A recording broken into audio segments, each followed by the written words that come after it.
Maal jettee boosatte? Maal jedhi jettee qof sodaa warra Arsii ilma saba guddaa jedheetiin poosate. Gaasala naa ta'eera. Asii na qabbanaa akka namaan nan dhuge. Wallaahi naa ta'eera.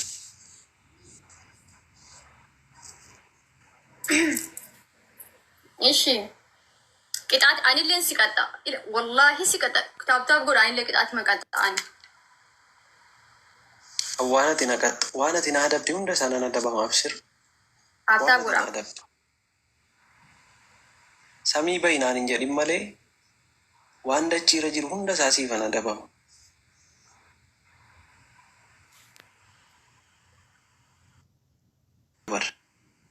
Hiriyaadhuma si keessaan sitti dhiyaatu dal tokko tokko si arrabsa bar. Namuma sitti dhiyaatu gaaffii namatti Abbaan fedhe waa maaltu na dakale. jechuun ani inaaru takkaa oduu namaa naaru beektaa inaarre kanayyuu garuu itti haawuzu billaahi.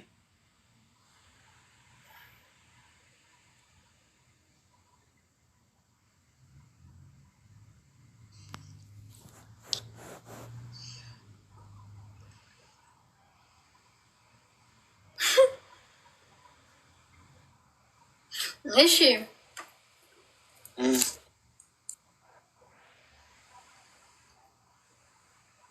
Jaatama ammuma poostate asseeni ammuma koomentii jaatama. Ilaalin ka isaanii ilaalin. No ilaalin isaan dhiisa. Waan si wajji jira ammani waan akka feesbuukaa jaaladhu qabu. Na ilaali ana laal. Maaliif? Bakka callisi yoo mana ilaali wallahi. Ishi.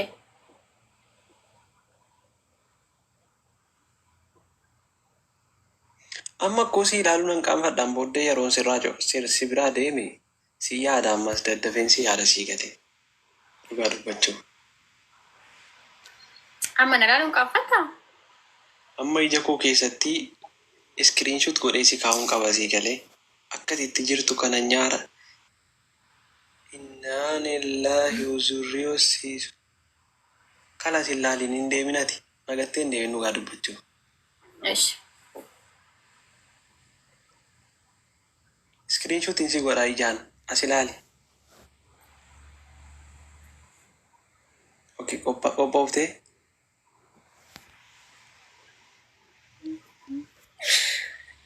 Godheera.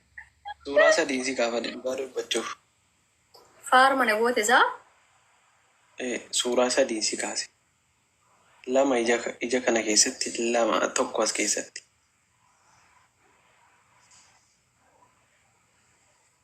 Ishi. Okay.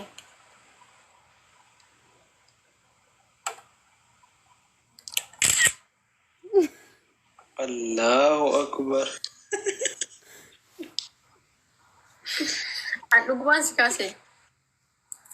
Koppiliinki godha ammoo. Guys, koppiliinki. Okay. Taaptaan godha guys. Kan itti ta'a kun. Amma naa ta'e.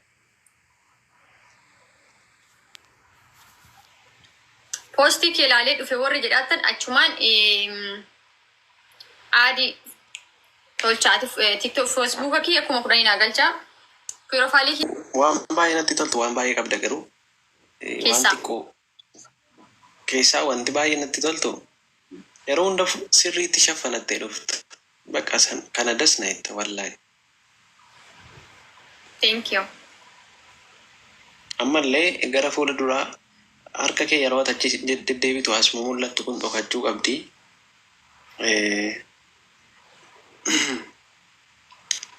Akkasi dhokachuu qaba. Ayyee. Koppiliinki taaptaa godha namoota saaga. Utuu amman jechuun mucaan hin dallanti bar wallaahi miskiin hin dandeessu bar waan argitti naasa'e. Maal jechuu?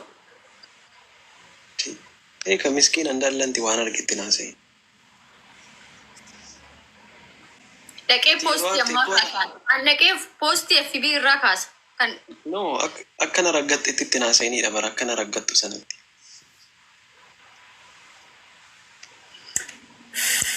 Narratti faarsi.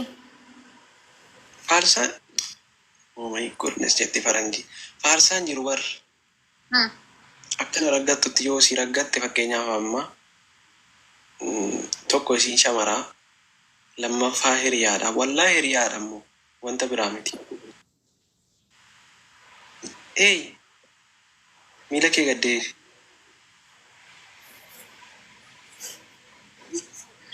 Gara keessaatiin hin barreessitu waan akkanaa. No, never. Meeshii. FB'n kee biiftuu jawaar jedha. Hundi keessan deemaati. Kun kudhan galchaa kottaa. FB'n kee biiftuu jawaar jedha. Warri barreessatan galatooma. Isinii mul'isaa qaba FB kiyya. Ishii qorataa. FB'n kee inni dhugaa isa kan.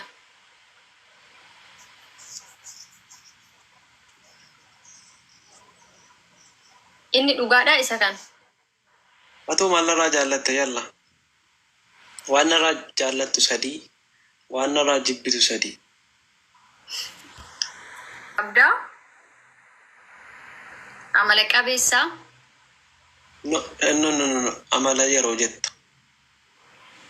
Yani taasgabbaa nama. Tokko. Ofitti amantaa yani jechuun jecha namaaf iddoon laattu waan sirraa jaaladhu keessa. Lama dammoo obsa qabda. Tasgabbii fi koosi walumatti dhiyaata garuu haa ta'u. Kanatti jetti sadan saamuu bakka tokkotti waamama bara. Inshallah kana ol an waamuu hin danda'u. Okay, ammoo kan sirraa jibbu.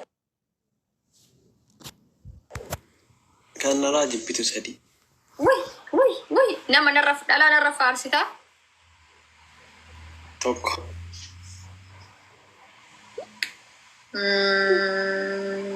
Bakka maal kamiin ture bira.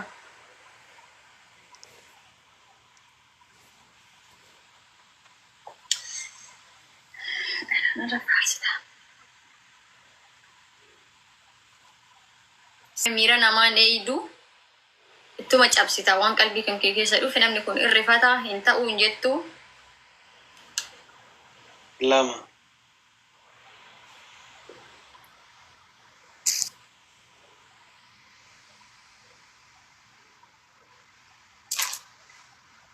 Gudi dhalatee jedhii.